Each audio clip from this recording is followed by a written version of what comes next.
Hello, હા Popatlal property વાળા બોલો?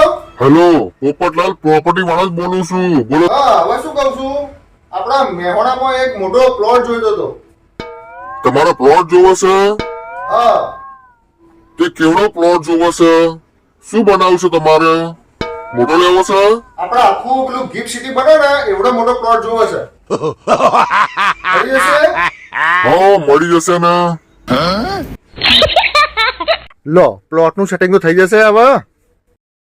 ગાંધીનગરમાં તો પરમિશન મળી જશે. હવે આપણે મેહોણામાં જો પરમિશન લેવી હોય તો મોટું ગિફ્ટ સિટી તો બનાવવું પડશે પહેલા. શું તમે મેહોણા છો? તો હેડોદાર આ વિડીયોને શેર કરો બીજા મેહોણા વાળાને, અને ફટાફટ જો તમારા ધ્યાનમાં કોઈ પ્લોટ હોય ને તો જલ્દી કોમેન્ટ બોક્સમાં કોમેન્ટ કરો, તો આપણે જલ્દી ફટાફટ આપણે મેહોણામાં એક મોટું ગિફ્ટ સિટી બનાવી દઈએ અને પરમિશન માટે પ્રોસેસ કરાવી દઈએ.